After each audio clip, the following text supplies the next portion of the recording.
तो क्या दुनिया इस वक्त तीसरे विश्व युद्ध के मुहाने पर आकर खड़ी हो गई है? क्या पिछले 12 घंटों के भीतर मिडिल ईस्ट से लेकर यूक्रेन के मोर्चों तक कुछ ऐसा घटित हो चुका है जिसके बाद में विनाश का वो तांडव शुरू होगा जिसकी शायद किसी ने कल्पना भी नहीं की होगी? आखिर स्ट्रेट ऑफ हॉर्मुज में अचानक ऐसा क्या हो गया कि महाशक्ति अमेरिका को उल्टे पांव पीछे हटने पर अब मजबूर होना पड़ा है? क्या ईरान ने वाकई अमेरिका वॉरशिप्स पर मिसाइलों की झड़ी लगाकर उनके F-35 लड़ाकू विमानों और ड्रोन्स को आसमान में ही मटियामेट कर दिया है?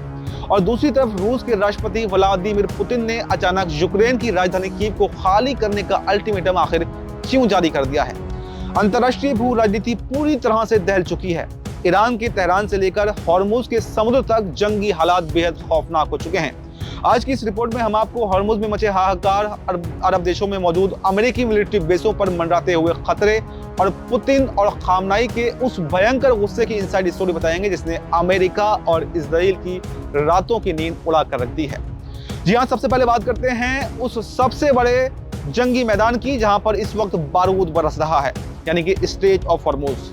हॉर्मुज से आ रही ताजा और बेहद विश्व स्तरीय खबरों के मुताबिक वहां रुक रुक कर लगातार भीषण फायरिंग हो रही है और आसमान भारी गोला बारूद की गूंज से दहल उठा है। जो इनपुट्स मिल रहे हैं वो अमेरिका के लिए किसी बुरे सपने जैसे हैं, क्योंकि हॉर्मुज में ईरान की सेना ने अमेरिकी नौसेना को जबरदस्त तरीके से पीछे धकेल दिया है।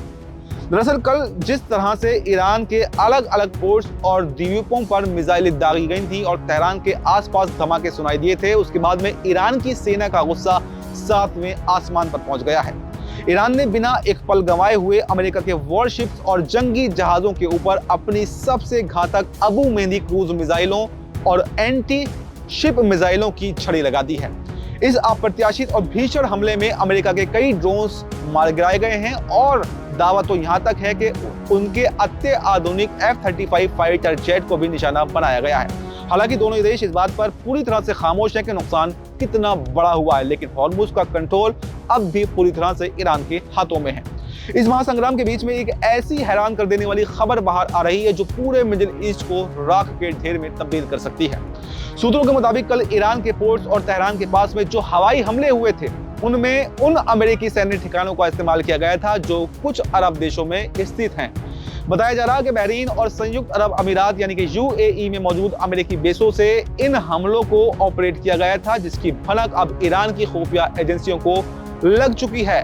हालांकि अभी तक किसी भी देश ने आधिकारिक तौर पर इसकी पुष्टि तो नहीं की है, लेकिन रक्षा विशेषज्ञों का मानना है कि यह हमला दरअसल अमेरिका का एक सोचा समझा जाल था। अमेरिका ये देखना चाहता था कि अगर वो ईरान पर फाइनल स्ट्राइक करता है तो ईरान का पलटवार कितना बड़ा होगा।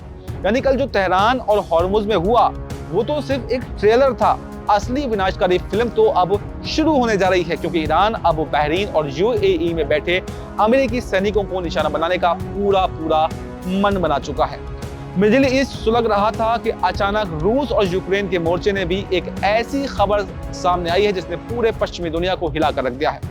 रूस के विदेश मंत्री सरगेई लावरोव ने सीधे अमेरिकी विदेश मंत्री मार्को रूबियो को फोन मिलाया और बेहद सख्त लहजे में साफ संदेश दे दिया है कि अमेरिका कीव में स्थित अपनी एम्बेसी और अपने तमाम नागरिकों को तुरंत वहां से सुरक्षित बाहर निकाल ले, क्योंकि रूस अब यूक्रेन पर इतिहास का सबसे भयावह और अंतिम हमला करने जा रहा है। पुतिन के इस भयंकर गुस्से की वजह यूक्रेन द्वारा रूस के लुहांस्क के इलाके में किया गया यह हमला है, जिसने निर्दोष बच्चों को निशाना बनाया गया था। पुतिन ने इसे ईरान के मिनाब में छोटे छोटे बच्चियों पर हुए हमले जैसा माना है और इसी का प्रतिशोध लेने के लिए रूस ने पिछले 3 दिनों के भीतर 5 अलग अलग श्रेणियों की मिसाइलें, जिनमें खतरनाक न्यूक्लियर मिसाइलें भी शामिल हैं, यूक्रेन पर बरसाना शुरू कर दी हैं। पुतिन अब यूक्रेन को पूरी तरह से घुटनों पर लाने के लिए आर पार की जंग का ऐलान कर चुके हैं। इसी भयंकर तनाव के बीच में ईरान के supreme leader Ayatollah Mojtaba Khamenei का हज के पवित्र मौके पर और ईद के ठीक पहले एक ऐसा बयान सामने आया है जो सीधे इजराइल के वजूद पर चोट करता है। बेहद आक्रामक और गुस्से से भरे इस संदेश में खामनाई ने दो टूक कह दिया है कि अब इजराइल का अंत पूरी तरह से करीब आ चुका है और उसे दुनिया के नक्शे से मिटा दिया जाएगा। ईरान की तरफ से बार बार ये संकेत मिल रहे हैं कि इस बार वो युद्ध में कुछ ऐसे गुप्त और महाविनाशकारी हथियारों का इस्तेमाल करने जा रहे हैं जो उन्होंने आज तक दुनिया के सामने अभी तक प्रदर्शित भी नहीं किए थे। माना जा रहा है कि ईरान अपनी सबसे खतरनाक इंटरकॉन्टिनेंटल बैलिस्टिक मिसाइल यानी कि ICBM और खुर्रम शहर 5 को लॉन्च करने की तैयारी में है। अंतर्राष्ट्रीय बाजार भी इस जंग की आहट से कांप उठा है, क्योंकि कल जैसे ही अमेरिका ईरान में गुप्त डील की खबरें आईं तो तेल की कीमतें नीचे गिर गई थीं।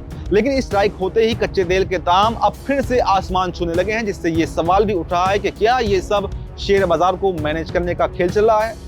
इस वक्त हॉर्मुज की जमीनी हकीकत यह है कि वहां तनाव चरम पर है और दुनिया भर के 1500 से ज्यादा व्यापारिक और तेल के जहाज समुद्र के बीचों बीच फंस गए हैं। ईरान की सेना ने साफ कर दिया है कि उनकी इजाजत के बिना अब एक भी जहाज इस रूट से आगे नहीं बढ़ेगा। अमेरिका की इस आक्रामकता पर चीन ने बेहद सख्त रुख अपनाते हुए सीजफायर के उल्लंघन की कड़ी निंदा की है और चेतावनी भी दी है कि अमेरिका की यह हरकत पूरे मिडिल ईस्ट को तबाह कर सकती है।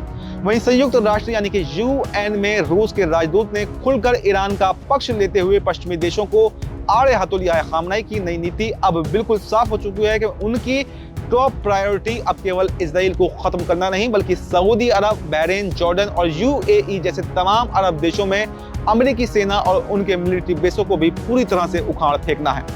ईरान अब अमेरिका को मिडिल ईस्ट से हमेशा के लिए खदेड़ने के मिशन पर निकल चुका है। तो कुल मिलाकर अगर देखा जाए तो पिछले 12 घंटों के भीतर वैश्विक महाशक्तियों के बीच का बारूद पूरी तरह से सुलग चुका है।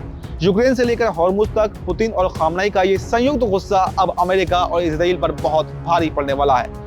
हॉर्मुज में ईरान द्वारा अमेरिकी वॉरशिप्स पर किए गए इस पलटवार और पुतिन द्वारा कीव को खाली करने के इस महा अल्टीमेटम पर आपकी क्या राय है? आपकी जो भी राय हो हमें कमेंट बॉक्स में जरूर बताएं और फिलहाल हमें दीजिए इजाजत। नमस्कार।